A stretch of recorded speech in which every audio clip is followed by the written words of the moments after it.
Hello, sports bettors, and welcome to the Daily Line at BetRepublic.com. It's Wild Card weekend in the NFL, and we've got two AFC games that we're going to break down for you right away, starting with the Jets and the Cincinnati Bengals. Two teams that have not made it into the playoffs in some time. It's only been 3 years for the Jets and 4 for Cincy, but it seems like longer for the Bengals. We all remember Carson Palmer's last trip to the went playoffs. down against the Steelers. Exactly. So it wasn't a very good visit for him, but now they've got home field advantage. They've got a small favorite. They've got a team that they met in Week 17.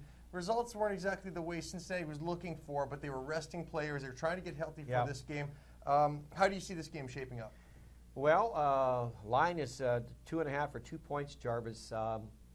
Had Cincinnati put on a bit of better performance in the game against the Jets, probably would have seen -3.5 or -4, but such is not the case. Bengals are not very good as a road or as a favorite at all this year. They're 0 for 7, but not so fast. I think the defense is going to be healthy. I think they stack the line and they force the Jets into a passing game. The total's 34.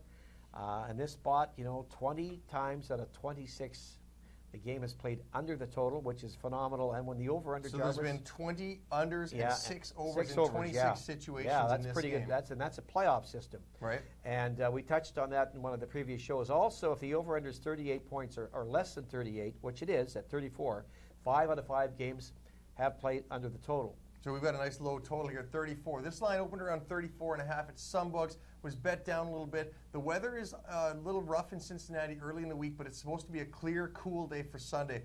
Cedric Benson was not active for Week 17 against the Jets. He's going to be coming back, but we saw what kind of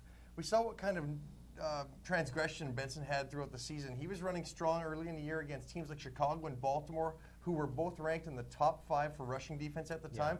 But in the back half of the season, Benson's 2 breakout games were against the Chiefs and the Lions, who ranked 31st and 25th against the run.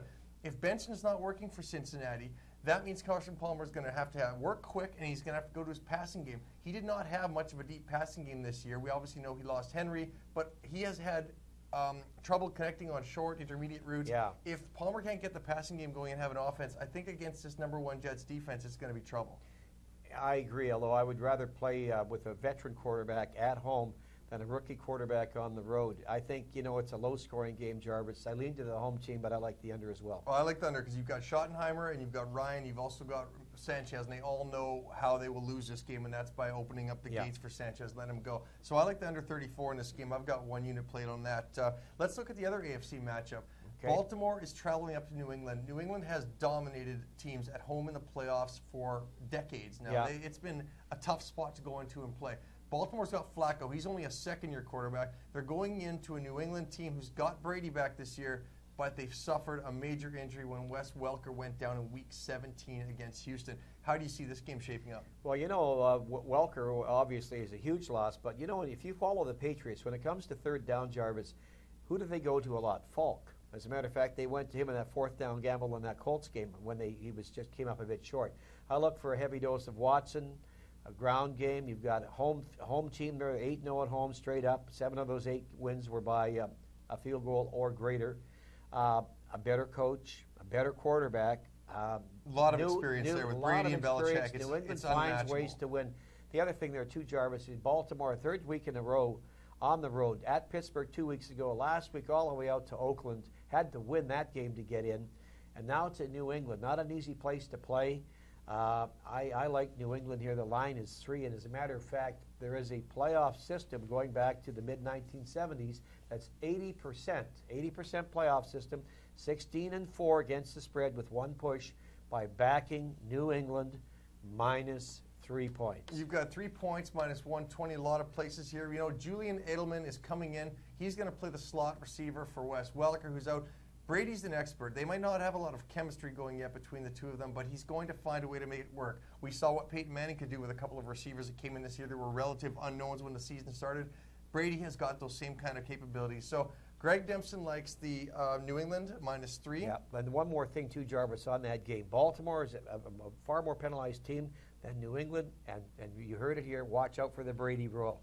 You know, if he's in the clutches there, they favor him a lot. I watched the replay of that game here a couple nights back on NFL Network with Baltimore and New England. The game played on the 4th of October, and they took a lot of penalties, and they really look after Brady ever since that injury. It's true. Brady has gotten a lot of protection in the pocket. They make rules up over him. So we like New England to cover the spread -3. Greg and I both also like the Cincinnati Jets game to stay under 34. That's the AFC conference or wild card previews.